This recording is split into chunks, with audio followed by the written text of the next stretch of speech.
অনেক সময় রেডিমেড লেহেঙ্গার ক্ষেত্রে লেহেঙ্গাটার ঝুলটা অনেকটা বড় থাকে এবং কোমরটাও অনেকটা বড় থাকে, আর কোমরের ওপরে যে বেল্টটা লাগানো থাকে সেই বেল্টের মধ্যে দড়িটাকে কিভাবে ভরতে হয় আর দড়ির মাথায় কিভাবে লটকনটাকে লাগাতে হয়। তো এই সব খুঁটিনাটি কাজগুলোকে কিন্তু অল্টার সেলাই বলে। তো আজকে আমি তোমাদের সাথে লেহেঙ্গা অল্টার সেলাই করা আর কি খুব সুন্দরভাবে শেয়ার করব। তো হাই বন্ধুরা, কেমন আছো? বং লেডিস টেলার্স চ্যানেলে তোমাদের সকলকে জানাই অনেক অনেক পরিমাণে স্বাগত। তো আজকে আমি তোমাদের সাথে শেয়ার করব অবশ্যই লেহেঙ্গা অল্টার সেলাই করা। তো চলো, অনেক কথা বলে পেলাম, এবার ভিডিওটা সরাসরি শুরু করা যাক। এখানে দেখো লেহেঙ্গাটিকে আমি ভাঁজ করে উল্টো করে পেতে নিয়েছি। তো ফিতে দিয়ে আমি প্রথমে 18তে একটা পয়েন্ট করলাম, তারপরে আরও হাফ ইঞ্চি এক্সট্রাতে একটা পয়েন্ট করলাম, মোট 18.5 ইঞ্চি।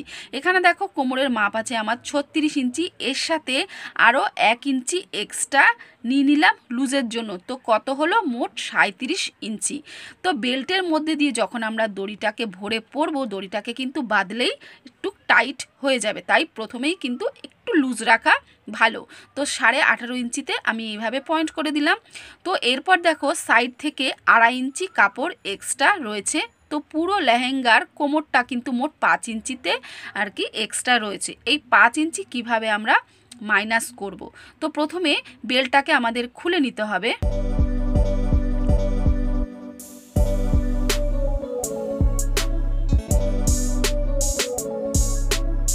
দেখো সামনের পাটের দিকে বেলটা যে ভাঁজ করা ছিল সেটা আমার খোলা হয়ে গেছে।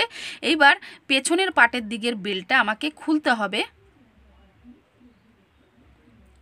খোলা আমার দেখো এখানে হয়ে গেছে। এরপর লাইলিংটা মেন কাপড়ের সাথে খুব পোক্তভাবে অ্যাটাচ করা রয়েছে। তো এটাকে আমরা কাটিং করে দেবো একটুখানি সরু করে। তো এখানে বলে রাখি, লেহেঙ্গার যা ঝুল আছে সেটা আমার পুরোপুরি ঠিক আছে, সেই ঝুলটা কিন্তু আমাদের ছোট করতে হবে না। এখানে যদি ছোট করতে হয় তখন ওপর থেকে যে আমি কাঁচি দিয়ে সরু করে কাটলাম সেটা আর একটু চওড়া করে কাটলেই হয়ে যাবে। এখানে দেখো ভেতরের যে জোড়া সেলাইগুলো রয়েছে সেগুলো সোজাভাবে দেয়া আছে। তো এই যে সোজাভাবে সেলাইটা দেয়া আছে, আমি চক দিয়ে দেখো সাইড দিয়ে তিরছাভাবে দাগ দিয়ে তারপরে সোজা সেলাইয়ের সাথে এইভাবে মিশিয়ে দিলাম। আর সোজা সেলাইটা দেখো আমি চক দিয়ে দাগ দিলাম যাতে তোমাদের বুঝতে সুবিধা হয়। তো এইভাবে কিন্তু মেন যে সেলাইটা আছে সাইড থেকে আমাদের তিরছাভাবে সেলাইটা করে পুরো 5 ইঞ্চিটা আমাদের এইভাবে মাইনাস করে দিতে হবে। তো যে কটা ভাঁজ রয়েছে লেহেঙ্গাতে সে কটা ভাঁজের মধ্যে কিন্তু আমরা তিরছাভাবে সেলাইটা এভাবে দিয়ে তারপরে মেন যে সেলাইয়ের দাগটা রয়েছে সেই দাগের সাথে এইভাবে মিশিয়ে দেব।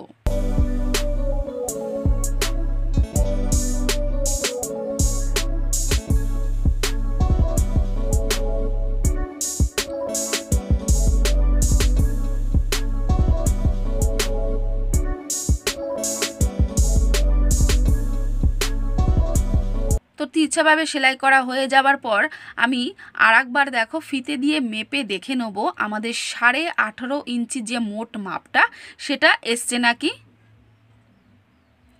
এখানে দেখো 18.5 ইঞ্চি একদম পুরো পারফেক্ট হয়েছে, একদম চলে এসছে। এরপর সাইড থেকে আমরা হাফ ইঞ্চিতে সেলাইটা দিয়ে নেবো, সেটা পরে। তো দেখো আমার লাইলিংটা কিন্তু এখানে বেড়ে রয়েছে, সেটাকে আমরা কিভাবে মেকআপ দেবো, কারণ আমরা তো মেন কাপড়ের জোড়াটা তিরছাভাবে সেলাই করে নিয়েছি। তো দেখো লাইলিংটা মোটামুটি 3-4টে ভাঁজ দিয়ে এইভাবে ঠিক ওপর দিক থেকে সেলাইটা করে নিতে হবে, কারণ লাইলিংটা যেহেতু ভেতরে থাকবে সেটা বোঝা যাবে না। তাই দেখো 3-4টে ভাঁজ এখানে আমি দিয়ে নিচ্ছি, তাহলে লাইনিংটা মেন কাপড়ের সাথে মেন কাপড়ের আর কি কোমরের সাথে টান টান হয়ে যাবে। লাইনিংটা আমার পুরোপুরি দেখো সেলাই হয়ে গেছে। এরপর আমরা বেল্টটাকে লাগিয়ে নেব। কিভাবে লাগাবো দেখো,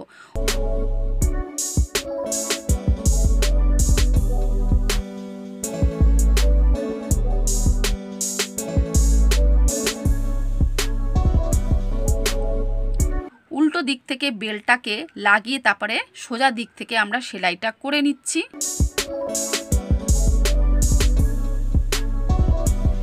তা আমাদের সোজা দিকটা ওপরের দিকে আর কি সেলাই হয়ে গেছে। এরপর বেল্টটা দেখো আমাদের এক্সট্রা অনেকটাই বাড়তি হয়ে রইলো, এইভাবে ছেটে নিতে হবে। এরপর বেল্টটাকে এইভাবে সোজার দিকের নিচে ভাঁজ করে ওপর দিক থেকে সেলাইটা আমাদের দিয়ে নিতে হবে।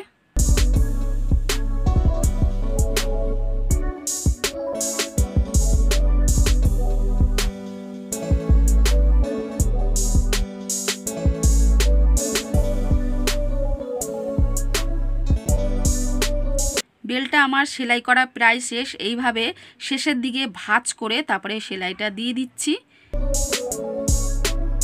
এরপর বেল্টের নিচের দিকটা আমরা সেলাই করে নেব। বেল্টের আর কি ওপরে সোজা দিকে এইভাবে সেলাইটা করে নিলাম।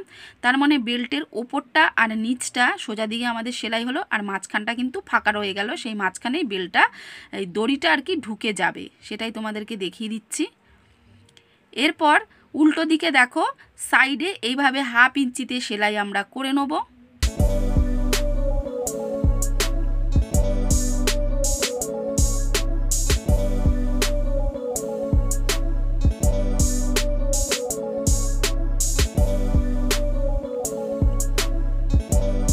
আমি দেখো সাইড থেকে আবারও একবার সেলাই দিয়ে দিলাম। এরপর আমরা দড়ি বানানোর জন্য এইভাবে আমি তিরছাভাবেই কাপড়টাকে কেটে নিচ্ছি। তোমরা চাইলে সোজাভাবেও কাটতে পারো, কোনো ব্যাপার না।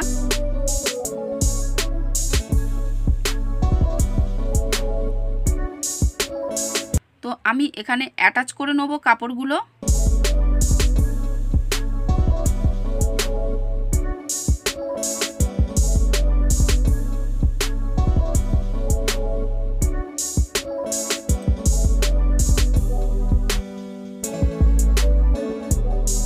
এরপর সোজা দিকটা ভেতরে রেখে তারপরে উল্টো দিক থেকে আমরা সেলাইটা করে নিচ্ছি। তো এইভাবে কিন্তু পাইপিনও তৈরি করা যায়। আমার দড়িটা পুরোপুরি সেলাই হয়ে গেছে। এরপর আমি ছুঁচ দিয়ে দড়িটাকে উল্টো নেব, মানে ভেতরের যে সোজা কাপড়টা সেটা আমাকে বাইরে আনতে হবে। ঠিক এইভাবে তোমরা চাইলে আমরা যে ব্লাউজের ওপরে বা চুড়িদারের ওপরে দড়ি লাগাই সেই দড়ি কিন্তু এইভাবেও তৈরি করা যায়, কিন্তু এখানে দড়িটা একটুখানি চওড়া হয়েছে, তার কারণ আমি লেহেঙ্গাতে আর কি বেল্টের মধ্যে যেহেতু দড়ি ভরবো। তো এইভাবে দড়িটার মাথায় সেফটি পিন লাগিয়ে তারপরে বেল্টের মধ্যে দিয়ে ভরে দিচ্ছি। দেখো দড়ি ভরা আমার হয়ে গেছে। এরপর দড়ির যে মাথায় আমরা লটকনটাকে লাগাবো সেটাই কিভাবে লাগাচ্ছি শক্তপোক্ত করে সেটাই তোমরা দেখে নাও।